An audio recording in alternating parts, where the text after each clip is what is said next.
Before we jump into this recording, I've heard discussion of this movie. I know nothing about it. I know a little bit, but like Mandy, when it's the same director, knowing the plot doesn't mean anything. So it does. One of my favorite things about this movie that I have not seen a second of yet is I Googled it, and when you Google something, it has like the most commonly asked questions people ask about it. People also ask in the first one for this movie is, what was the point of Beyond the Black Rainbow?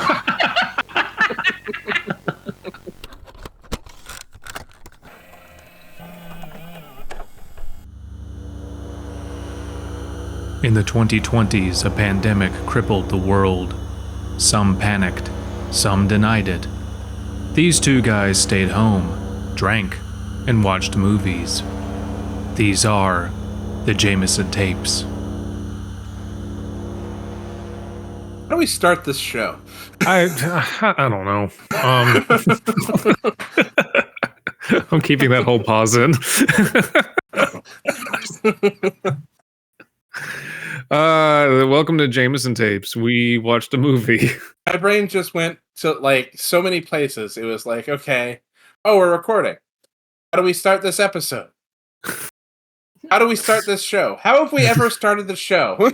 Never consistently. But today's a very special episode for a number of reasons. First being that this is our second guest episode ever, because we have Kaela with us. Hello. And this has been planned for a while. You had mentioned you wanted to watch Beyond the Black Rainbow on the show, and we finally got around to that. Yeah, so Beyond the Black Rainbow was a film I saw in film school, I want to say in like 2012. So a couple of years after the movie came out. And it was shown during our discussion on postmodernism, which says a lot. Yeah. But and then I think there was Abby was saying like, Mandy's like the best fucking movie, and I'm like, oh, what is this? And I look it up. I'm like, oh shit, this is the same guy who directed Beyond the Black Rainbow. And you're like, what the fuck's Beyond the Black Rainbow? Yeah, no, kind of I mean, how you find things is tough these days, but makes sense that being the fans of Mandy that we are, that this would make it onto the show, and it definitely did not disappoint. Hey everyone, welcome to the Jaymeson Tapes. I'm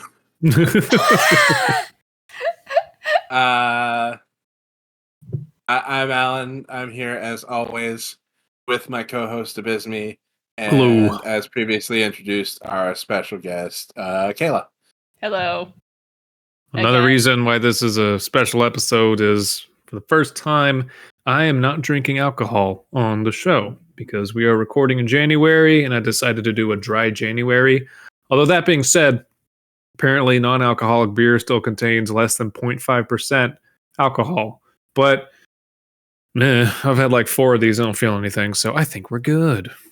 I have made myself a double margarita. I made the first one I made. I was trying out a new orange liqueur that I picked up in Texas.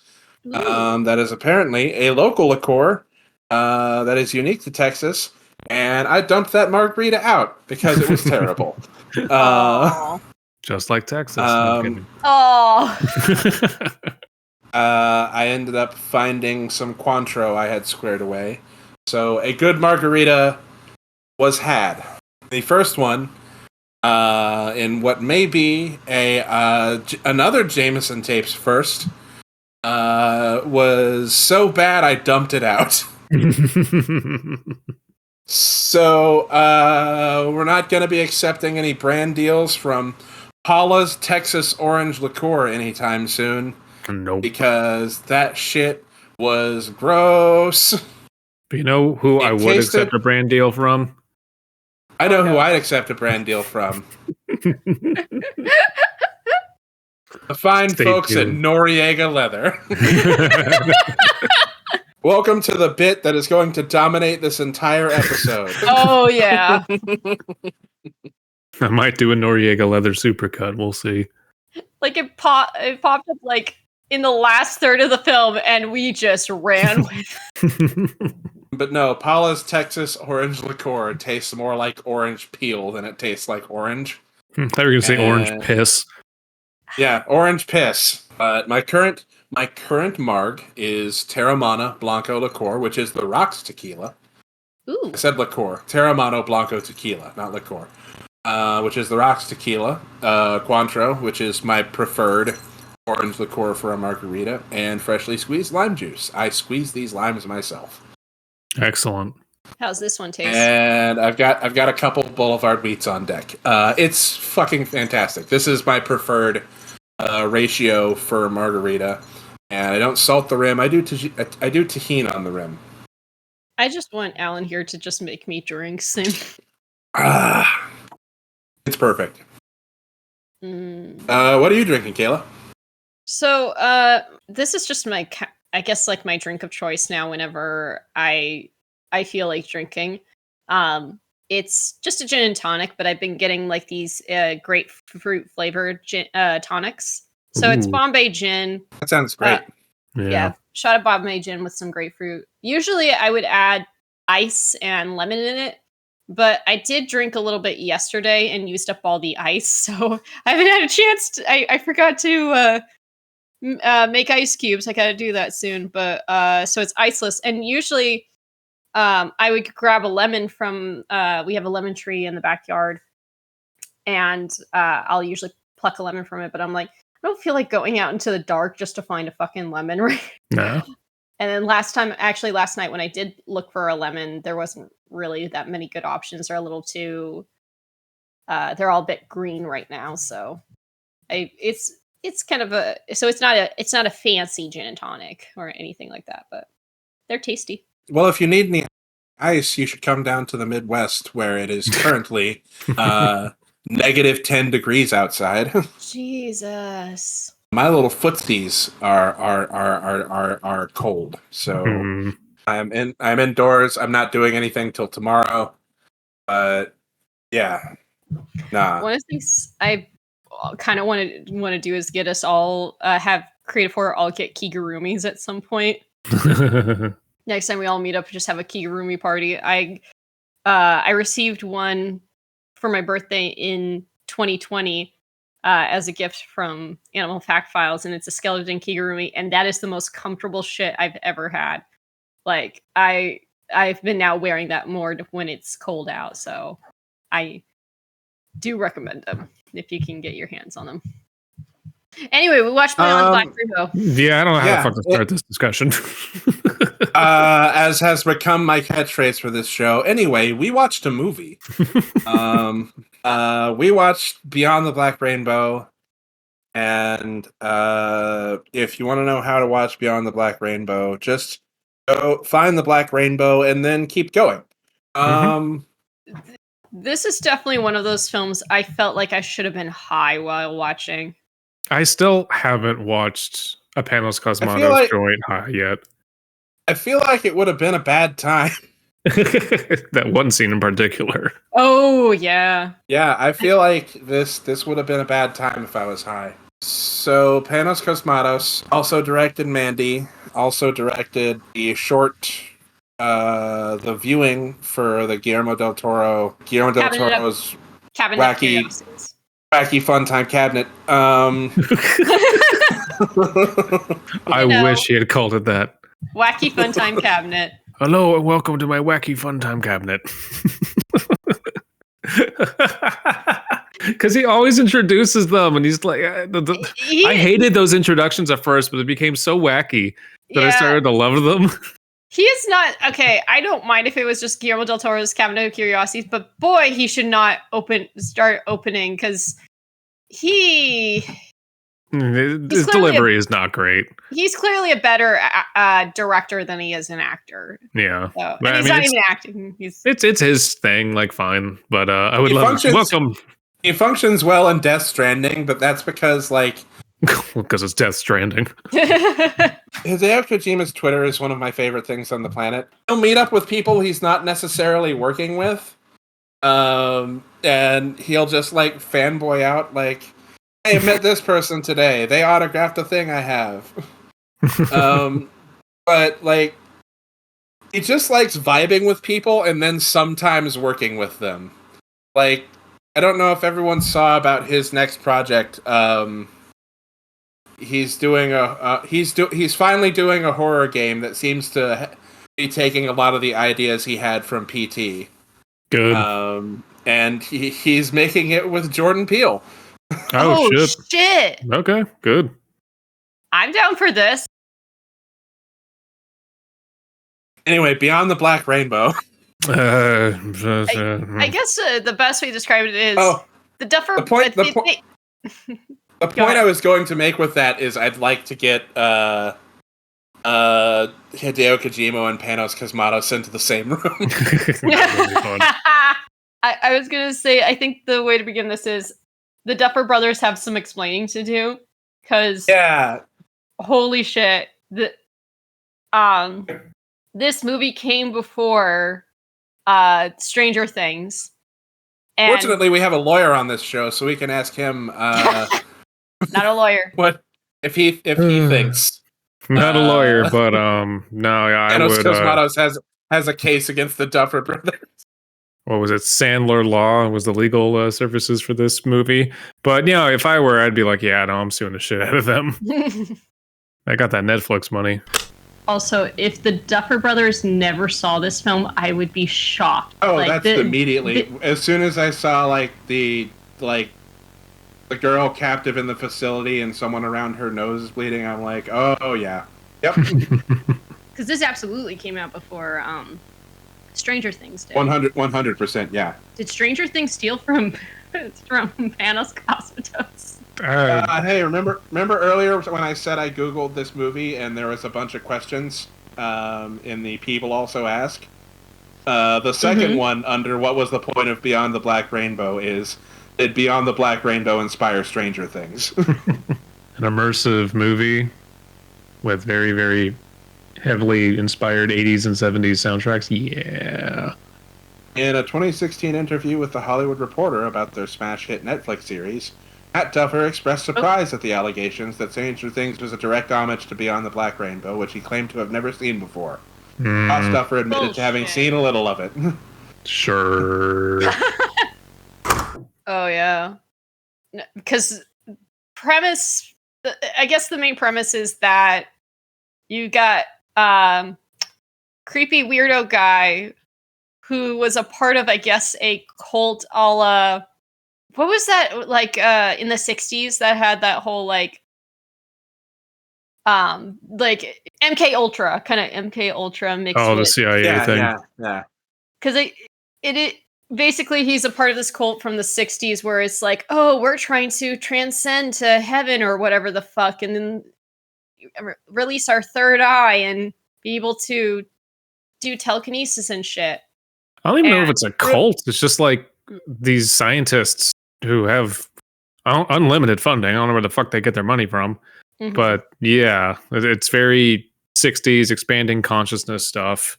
But in a very controlled, sterile environment. So there's this kind of paradox happening.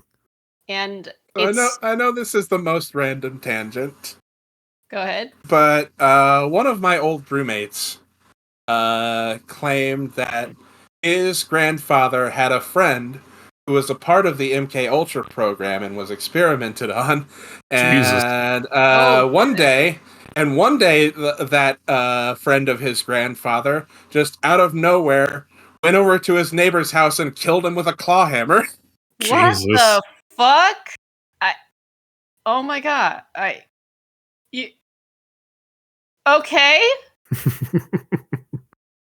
Well, anyway, I mean, we watched a movie. I mean, it's not like last year there was this whole like court case where it's like, hey, aliens are actually real. Like, allegedly. Let's not forget that happened in 2022. Hoping. 2023. I'm sorry. God.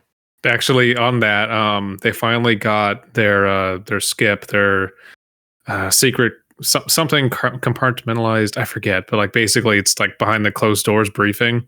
So Congress went in and they did that, and they came out and they're like, they didn't answer shit. So that was a bunch of wasted time, but whatever. But yeah, we got. I guess what I said kind of ties into Beyond the Black Rainbow. Aliens. I know the guy who started it. What's it, like Mercurio Arborio, or we kept. Alan kept changing the name, like so Mario. now.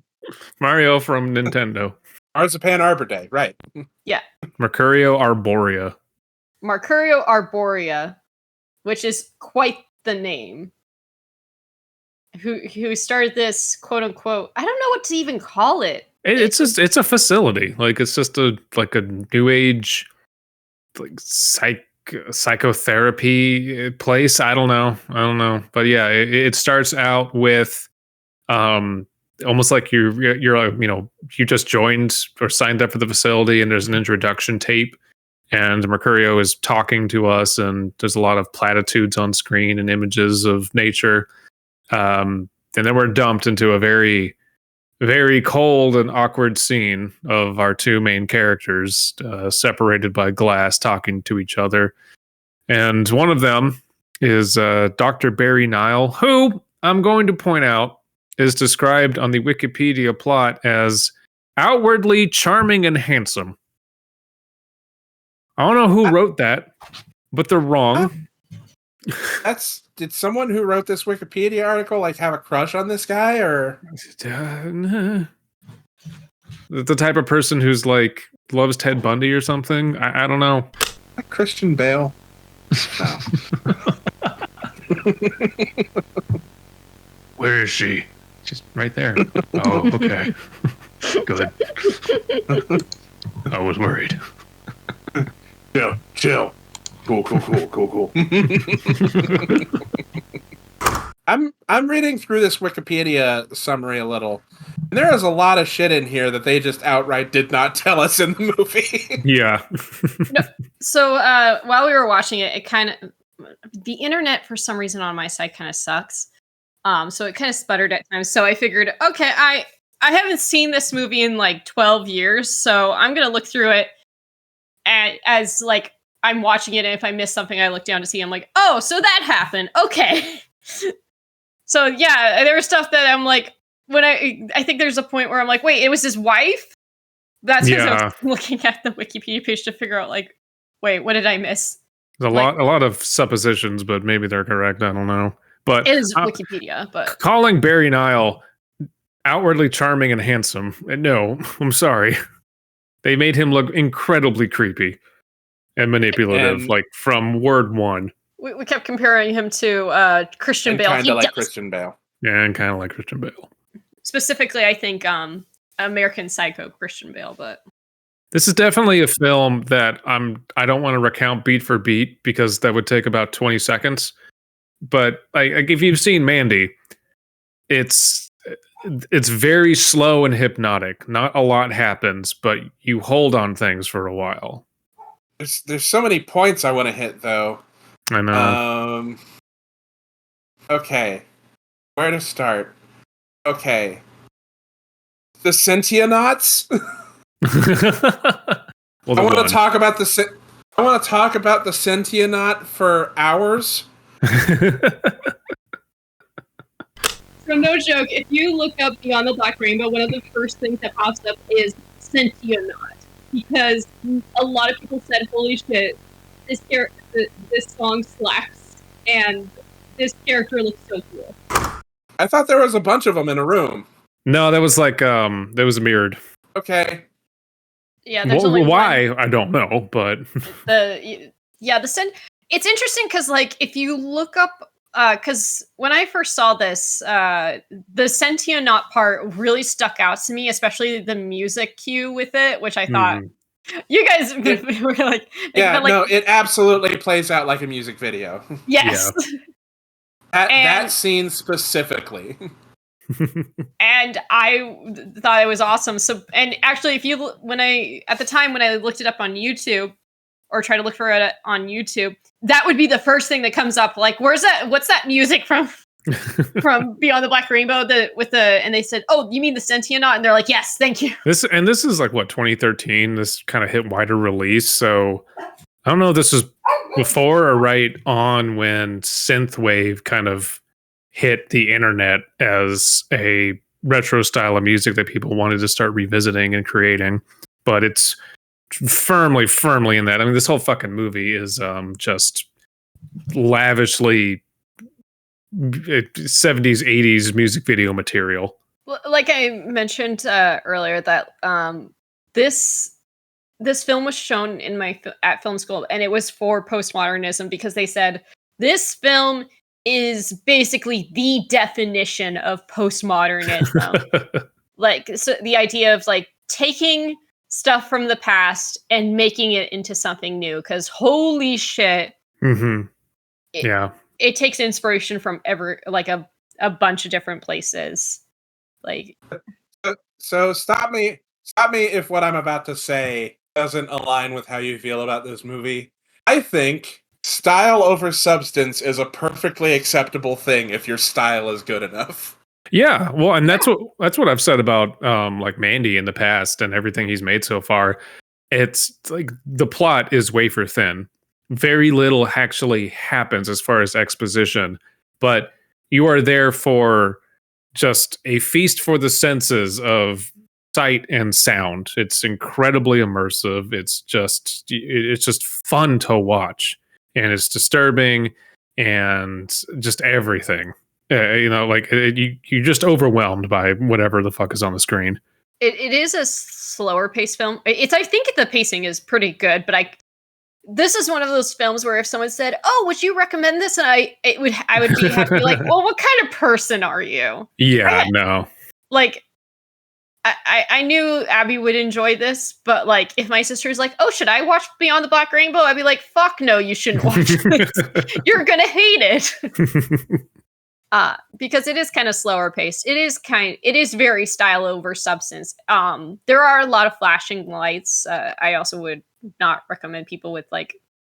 Oh yeah, that there's an opening little sequence that is very, very seizure inducing. Okay, let's just like lay some very basic groundwork here. So our female lead is Elena. She is stuck in this facility. She has psychic abilities, and she's also, we should make clear, she's probably 12, 11 years old. It's hard to tell. I want to say she's a bit older than that, but I don't actually know. She could be 13, 14. She's still a kid. She's young. She's absolutely under the age of 16, I would say. Yeah, I think that's correct. And she is being studied by Dr. Barry Nile. Dr. Barry Nile is the protege of Dr. Mercurio Arborea, who founded this whole institute.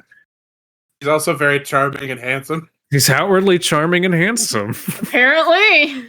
But he's actually a psychopath. I cannot stress enough to anyone seeing this character within 45 seconds clocks him as the biggest fucking creep on the planet. And, oh God. And he like, I think it's Michael Rogers who plays him. It does an amazing job. Like, has the most lines, has probably the most screen time in the movie. And does a very, very good job of just being disgusting and manipulative and all of that. But he's studying Elena by keeping her captive and trying to trigger her psychic abilities, but also suppressing them with a pyramid-like object that's elsewhere in the probably in the bowels, I think, of the facility. And Elena like barely speaks, if at all, communicates through telepathy, wants to see her father. He says no, lies to her about the outside world, all sorts of shit. A3 aboard the Galactic Star Cruiser Hotel Experience.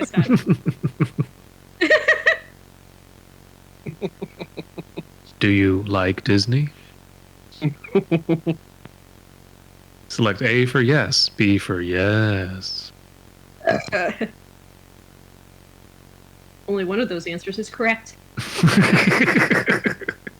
You chose yes. That's the wrong answer. Would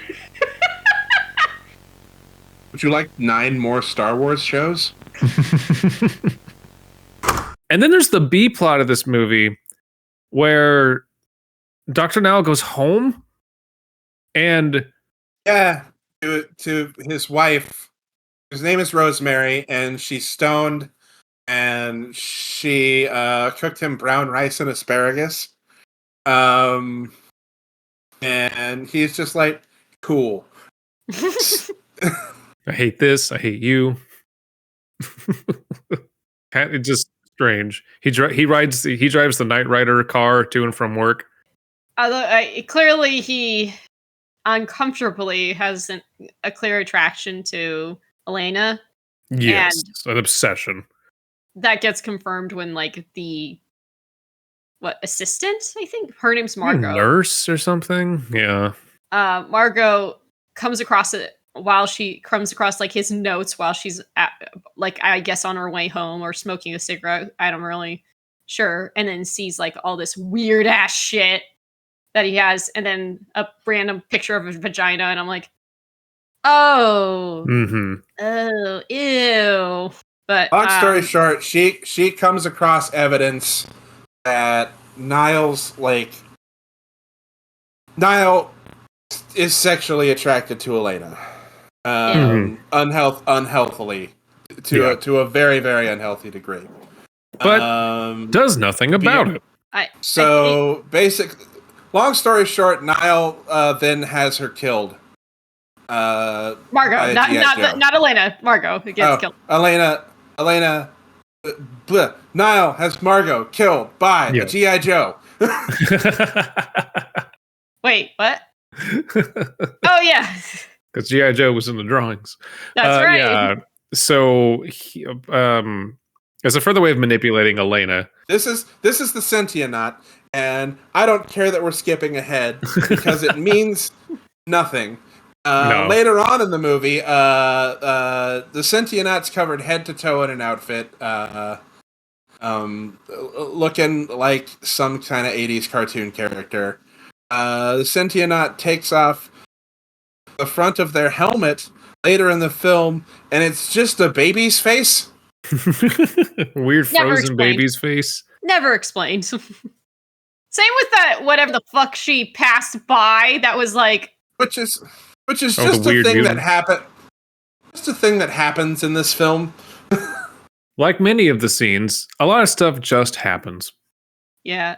Like, there's a point where Elena escapes and she passes by a mutant, and it's like, what the fuck is this? It's some dude in a body, like restrained in a body bag, and then he like notices her and starts wiggling after her and just like wants to lick her.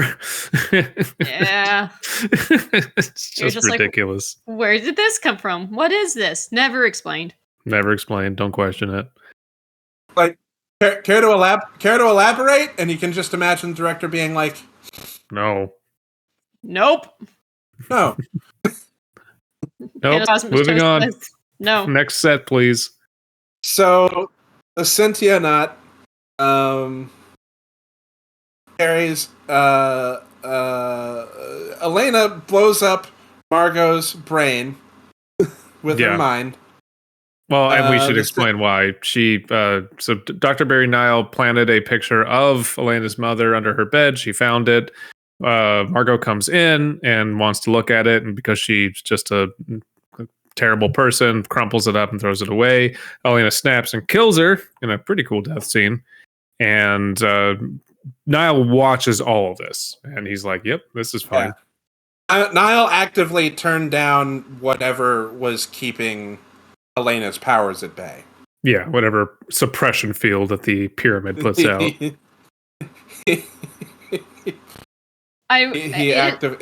turned up the treble a little bit. I must say the Margot's death scene is probably the best death scene, which is disappointing because... Well, there's only a couple, yeah. Or like, what, 3, 4 maybe? I think it's, just 4. Like, she dies probably the most goriest way. Yeah. I know what we did. I know what we did for The Void. I feel like we could describe this whole movie and it wouldn't fucking matter. No. That's what I'm saying. Like, we're not going to hit all the beats here. I think I will say I want to talk about the flashback scene, the 1966. Oh, we're getting to that. Oh yeah. Holy shit. So Margot gets killed. The Sentient gets released after Niall turns back up the suppression field, and the Sentient implants a tracker into Elena's neck and walks away. I'm curious what you guys think of the music. I think it's awesome, but maybe I'm just like... Oh, no, all the music rules. It's fucking awesome in this whole movie.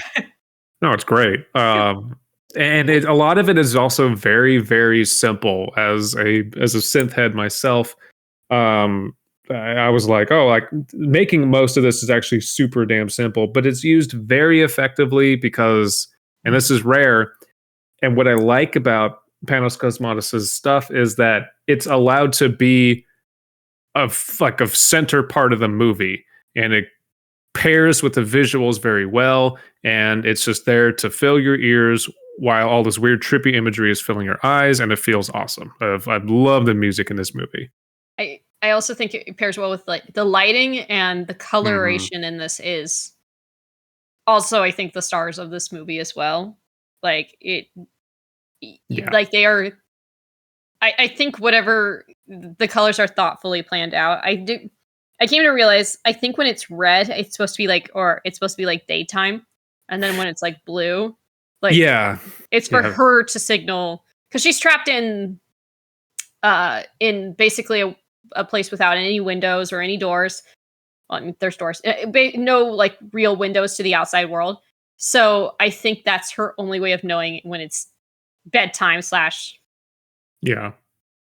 wake up time. So what happens next? So she gets a tracker planted in her head, or neck rather, and then we go back to Dr. Barry Niall, a charming, handsome scientist, who goes to visit Dr. Arboria, who is still alive. Why he goes, I don't recall why, but Dr.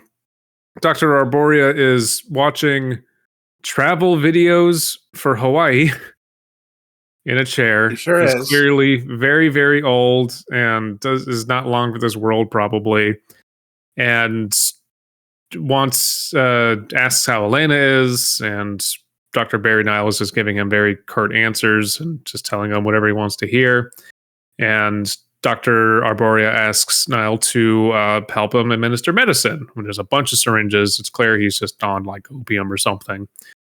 It's at this point that Dr. Arboria says, I'm fond of remembering simpler times. I have no idea what I'm looking at right now. Oh, that's his penis, I'm pretty sure. Oh, I figured. That's what I thought, but... You know, when I remember simpler times, it's me watching, I don't know, Powerpuff Girls. When he remembers simpler times, it's whatever the fuck this is. That's why I'm watching these videos. And Niall says, I too like to remember simpler times. And then we go to 1966. Act 2. Simpler times. Oh my god. What follows is a mind fuck. Oh god, yeah. And there is exposition, but oh boy. So, like, the lighting for 1966 is, like, overblown. It's, like, all white with, like... Black and white, just saturation cranked. It's not... When I say black and white, we don't mean, like, black and white, like a goddamn black and white film. We mean, like you said, saturation cranked up to 11. Yeah, the contrast is just blown out, so you barely... You can make out figures, but it's almost like looking like a Rorschach painting. It's just incredibly blown out. So Niall is wished luck by Dr. Ampersand and Dr. Ampersand's wife. And young Niall lowers himself into a tub of brownie batter.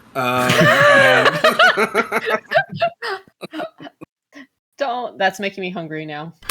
I'm trying to think of any other director who gets away with being as student art house as this. I'm sure there's others, but like this is the David Lynch, maybe? I guess David Lynch, yeah. But as far as like, I'm just going to put trippy shit on screen, Mr. Cosmatos just leans all into it. Oh yeah, I think he does it more so than David Lynch. Oh, he's the one director who's just like, I did acid, and now you're gonna see what I saw. Damn it! How many times did you do acid? Once. I have 15 more movies coming out. What was this acid trip? How long did it last? It felt like months, even though it only lasted 10 minutes. In reality, for 50 seconds. Trips balls in whatever dimension, and I'm not even going to describe the imagery. Yeah. Like, because number one, I couldn't. Number two, go watch it for yourself. Number two, go watch it. Yeah, watch it. It's on Tubi. Like, go watch it. Go watch it on Tubi and get those real sick ads for betting apps. And none of those ads will compare to the true ad that comes later, but we'll get to that. We'll get to that. If you want to see Jason Alexander convince you to play poker online, go to Tubi. So, Dr. Nile ascends something, comes back, kills Dr. Arboria's wife by biting her neck. He's not doing well. Dr. Arboria comes in and goes, huh, cool. Grabs what is baby Elena and then submerges her in the brownie batter mix to a different dimension. Yeah.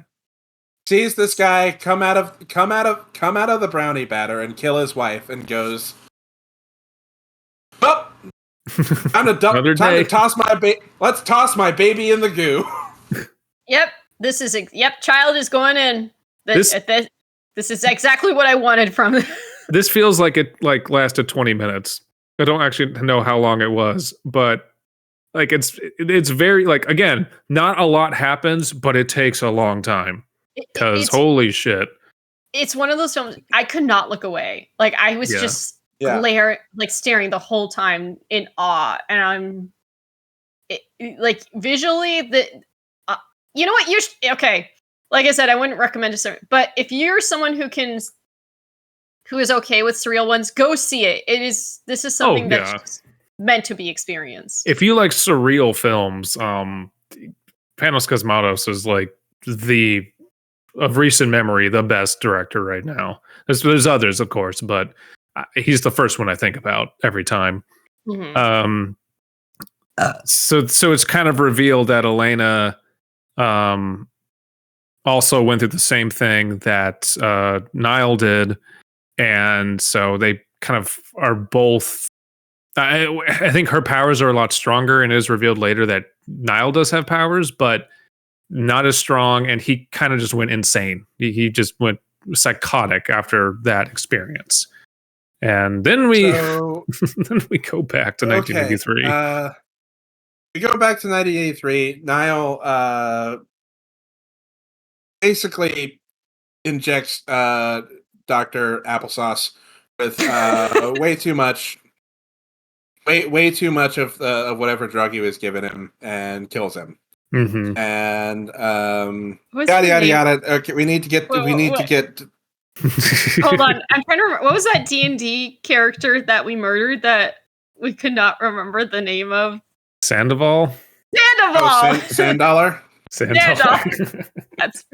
We were cursed not to be able to say his name, and we just decided in our headcanon, okay, but we're forever going to be cursed to do that. Like, it doesn't wear off. But that's how I feel with like Dr. Arbor full of Viola. That's ball of yarn. Yeah. Dr. Sample Tray. Ooh. So he kills him, then he goes home, and probably the best thing in the movie happens. So he decides on a change of clothes and pulls out a. Oh yeah, but before you get this whole time, he's been wearing his face has been caked with foundation. He's clearly wearing a wig. Yeah, and just he's clearly putting it in front, and then decides fuck the foundation, removes the wig, removes his contact lenses. Removes the wig, which was attached with goo. What was the goo? Why was there goo? No. But it was amazing because when he rips his wig off, there's also a musical sting, which I don't think is any other fucking movie, but it needs to be. We need to accentuate things like this. Fucking knew it. I have never in my life heard a filter sweep stinger played at someone taking a wig off. That was awesome. Aw, Panos, why'd you have to succumb to advertising? Really? Man, really? I'm Panos Cosmatos. Yeah, I'm going to put my fucking leather line of clothing in here. I'm going to advertise the fuck out of it. This movie is sponsored by Noriega. I look baller as shit. Time to get into my cool car and drive around. He's going to be sweating bullets in that. Nothing gets me harder than Noriega leather. 100% of all pairs of Noriega leather pants are filled with jizz. From one man. Ew. That's the Noriega promise. You will come in your pants. Noriega leather. It's like busting a nut. It's like coming all over you. There's a unique experience on this show, which is like, this movie is really good. Ah, fuck, we gotta talk about it. Yeah. This isn't quite a The Void situation, but it's going to be similar. What happened? Well, I don't know. We are two things. That's about it. Thank God I got the Wikipedia page to help me out with this. I'm wearing my Noriega leather. Looking baller as fuck. What are you doing? Looks so good. It's Noriega. I'm glad you asked. Noriega leather, now at every outlet mall. I'll carry it in JCPenney. Damn, this is the best commercial for Noriega I've ever seen. I've often said it, like it'll never happen, but if you really want to like sell me on your stupid ass commercials these days, you need to make them weird and dark and just keep me on my toes. Oh, I'm really hard right now in this Noriega leather. Maybe Christian Bale, spokesperson for Noriega leather. For a cut and feel that'll blow your wig off. I'm more than okay. I'm a Noriega man.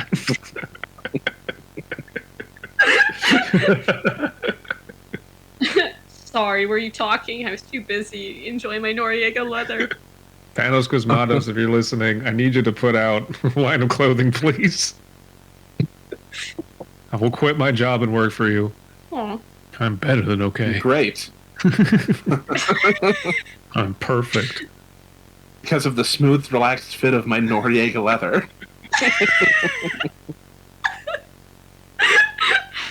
Did you know that Noriega leather is entirely sustainable? You know what he said? He said, Noriega leather, now available. I know what you're thinking. That jacket probably cost a lot of money, but you'd be surprised at how affordable it was. Anyway, I'm probably about to kill you. I'd tell you about our line of purses, but you're going to die soon. That's right, ladies. You don't have to feel left out either.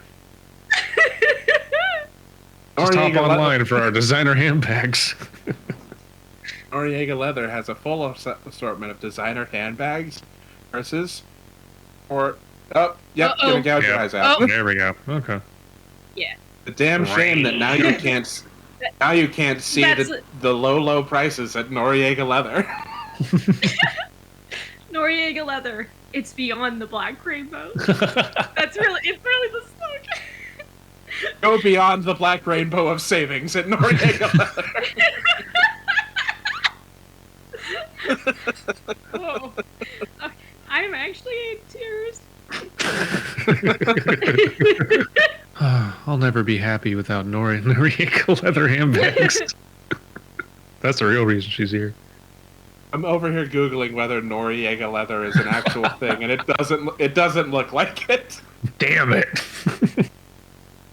He also takes out contacts that have been concealing that his eyes are like completely black. Yeah. Yeah. And then he gets changed. he has a special outfit for this by a company called Noriega Leathers. Now, if you're looking for a good leather jacket at an affordable price, this almost felt like a product placement. It's not so we looked it up. It's not a real company. It's probably a reference to the dictator. Whatever. I think it's a Panama dictator. Yeah, probably. But holy shit, we just ran with it was just a fun in joke to just continue with, because he gets dressed up in this ridiculous leather outfit, which we soon just started recognizing. Oh, this is Giallo stuff. Like, this is Black Glove Killer. He takes out a weird ass knife. He kills his wife. There's actually a point before that where his wife is like, "What are you wearing?" What are you wearing? But before he kills her, he explains that I looked at the void and the void looked back, and it was like seeing the eyes of God. It was like looking beyond the black rainbow. Hey, title. Also, if you're looking for easy, foolproof recipes that will leave you craving more, HelloFresh.com. Instacart. Yeah. We just need to do our podcast ad read demo reel. We do. No, I honestly, if I was going to get sponsored, I would like us to be sponsored by Noriega Leathers. Noriega Leather. It's going to make you look good, and you may come in your pants when you wear it. Guaranteed. Holy shit, every time, 100% of Noriega leather pants contain semen. The semen of the person wearing it. You will come in your pants. He put it on, and he just looks like he's sexually pleasured by the leather he's wearing. You're like, what the hell? He does a good job of portraying the fact that everything he does, he just takes, like, he either hates things or is just sexually obsessed with them. He hates his wife. He probably hates Dr. Arboria because he kills him. But he loves his car. He loves his Noriega leather, and who can blame him on that front? And just goes on a psychotic killing rampage after this. Yep, kills his wife. That's in another scene that feels like it goes on for a really long time. Yeah, in a good way. Yeah. Although the way he kills his wife, he actually pokes his fingers into his wife's eyes and kills her that way. It's a little underwhelming. Yeah, I feel like this movie should have had more blood but I feel I especially considering the movie this guy made after this. Yeah. Yeah. I wonder if he was just trying to go under because of, like, this is his first film, and then for Mandy, he's like, okay, fuck it, I'm going all in. Maybe. Yeah. No, maybe. I don't know. That's something I would ask him if I was able to interview him. But so Dr. Barry Nile kills his wife, goes back to the facility looking for Elena. Elena has escaped, has basically gone through corridors and tunnels and all sorts of stuff and vents, and has made it to the outside world, where she kind of wanders around a field. Dr. Barry Nile looks for her in the facility, realizes she's not there, smells her bed, and then hops in his sick car with the GPS tracking device. There's a zombie for no reason. Yeah, the mutant. This is there. Don't question it. Oh yeah, there's a point where she passed by the award-winning gardens. Oh yeah, our award-winning gardens, which they look okay. Yeah. I've seen better. Yes, I was like, okay. But at the same time, there's a retro future feel about this that so good. I love retro. Like, I don't know why, but recently I've been really liking retro futuristic style shit. At least like pictures and stuff like that. I feel like the whatever travel video that Dr. Aurora Borealis was watching kind of had that sort of vibe too, and I'm like, yeah. I have told David this. If I had the ability to be a time traveling tourist, I fucking would. Oh my god, I fucking would. I would love to travel to like the 1960s and 1970s and like visit like go to like the 1960s World's Fair and see that shit. Oh my god. Hey, Disneyland. Just saying, the retro future aesthetic is really popular right now, and like do fucking something with Tomorrowland, please. Yeah. Well, something. Right now, I think the best Tomorrowland and Disneyland going off on a tangent is in Florida because they still maintain a bit of that retrofuturism that they used to have. They once had a House of Tomorrow that they featured in Disneyland. Well, I don't go to Florida. And I won't be for the foreseeable future. Not until things change. Not until we saw that state off and it floats into the sea. Not until someone candies Ron DeSantis right upside the head. Yeah. With a 44 Magnum candy. Until someone puts him on a candy in the town square and candies his head right off. But I will say, actually, I wouldn't mind visiting, like, again, time traveling tourists. I would not mind time traveling to Disneyland in the 1960s and seeing, like, going to Tomorrowland to see that retro futuristic shit. Oh, that'd be cool.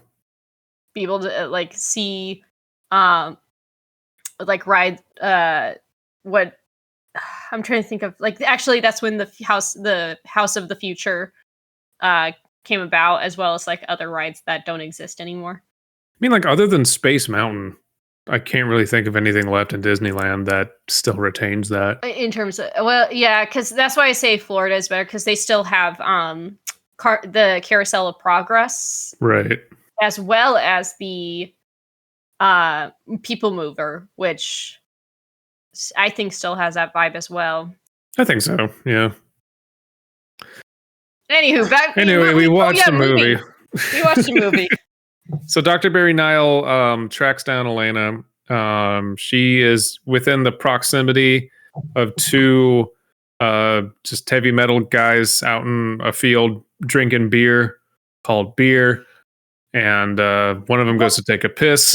And one of them looks a lot like Panos Cosmatos. We thought it was him. It's not, but we thought it was him, which would have been a cool little thing, but whatever.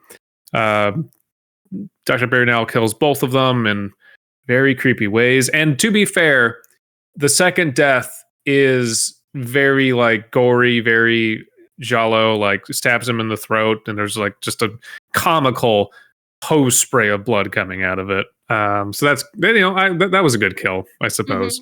I think it's just disappointing because like he's the last one to die. Like Elena kills him, but he dies in the most quickest way. Like she's just like, yeah. Wow. Oh. That is very anticlimactic. Oh. I was hoping for a better death. Yeah, I was hoping his like eyes melted out of his face and his guts erupted out of his mouth or something. Really? Really? Well, that being said, they can't get blood on the Noriega leather. Yeah. So I'm going to give it a pass. That's why he died the way he did. He didn't want to... Oh, you will be surprised at how easy they are to clean. Just like kills him with her psychic abilities, and he just lands on a rock and dies. And it's like, well, and that's what's strange, because we have this, like, it's set up as a showdown. He eventually finds her, and they're staring each other down, and he's demonstrated some psychic abilities. You're like, oh, we're going to have like a telekinesis off or something. And his feet get stuck, and he's pleading with her to come with him. Completing with her to come with him, and then he like falls over and hits his head on a rock and dies, and that's it. Like in like 5 seconds it's over, and then she wanders and she's going towards a suburb, and then the movie ends. After all of that manipulation and dreamlike just hypnosis, all this stuff, it just ends real quick. Yeah, I will say the ending is kind of disappointing. I would have liked it if, like, there was a point where they were just, even if they just stare at each other, and so when she uses her psychic ability, it like blurs. Like if they're like, maybe if like they were trying to use it on each other, and it blurs, and she's getting bloodied and he's getting bloodied, and then he ends up like his head exploding or some shit. Like I would have been totally fine with that, but I feel like they got to filming the last scene of the movie, and Panos Cosmatos look, all right, how much budget do we have to film the finale of my movie? I have $30. And I really want to buy a Happy Meal, so I'm running low. Just fall and hit your head on the rock. That's it. Well, and apparently this was funded by residuals from Tombstone, because that's what his father shot. Oh yeah, Panos Cosmatos is the son of a director who worked on actually a few films. Like he worked on Rambo or Rambo Part 2 or whatever the hell, as well as oh god, I'm thinking now, but it's stuff. But this this movie cost over $1 million and it made 56,000. So budget wafer thin, especially for the amount of like special effects being done here. Oh boy. But I mean, he still got to make another movie and he's working on a third, so good on him. Yeah, from what I read, this movie initially didn't get a very good reception. Then Mandy came out and people went back and discovered this movie. And yeah, it found a lot more favor then. Good. So that's the plot. No idea what the fuck it means, but again, style over substance, and the style is substance, absolutely it's just great. It's kind of like how we describe The Void. You have to see it, and trying to describe it is going to be doing a disservice. But it was just I had a great time watching this. This was so fun. I know we spent the last half hour making Noriega leather jokes, but it doesn't take away from the fact that it's just a very, very enjoyable watch. Yeah, it was. The thing is, I remember when I first watched it, like, oh, this was fucking good. But like, you know how like time passes and then you rewatch something, and you're like, oh, this is not as good as I remember it being. I'm glad. Like now, after rewatching, I'm like, oh, thank God, it actually is still good. It still holds up. Still holds up, damn. Because I mean, that's happened to me with like reading books and movies. I used to recommend the book, The Star's My Destination, until someone reminded me of like certain things that happen in the book, and then I reread it. I'm like, ooh, I probably shouldn't be recommending this book. Oh, hey, looks like we nailed it. Normally cited other references: Daft Punk's Electroma, Hell yeah. Dario Argento's Suspiria, and George Lucas's THX 1138. Oh yeah, that's a big one. Yeah. Now that I'm thinking about it, yeah, totally. I'm looking up his inspirations too, and then like I see that Aldous Huxley. I'm like, oh yeah, Aldous Huxley's Brave New World is absolutely a. So yeah, the DNA of this movie is wonderful, but it feels like its own thing, which is always the best outcome there. I've not seen THX 1138. Is that good. It's worth a watch. If you're a cinephile, it's worth a watch. Yeah. American Graffiti is not worth a watch. That movie sucks. I've seen it. It's whatever. It's boring. It is boring to me. Like I just was waiting for it to end. But THX it's out there. It's strange, but if you have a curiosity, satisfy it. I think it's worth a watch, just to say you've seen it at this point. Yeah, I was looking at the inspirations. That was one of them, apparently, along with like A Space Odyssey and Clockwork Orange. I'm like, well, that's not definitely. Of course, yeah, that's no shocker. Of course. And then he said the pacing is similar to Apocalypse Now. He said he wanted to do it make it slow and hypnotic, so it feels like a trance film. This is supposed to feel like a dream. Yeah. And all of his stuff does. Everything feels like, well, I would say a nightmare. All of it feels like a nightmare or a dream. But definitely. The idea is to be dreamlike. But yes. Man. God, it's hard to talk about like Yeah, I mean we've done this before. This is how we describe the Void.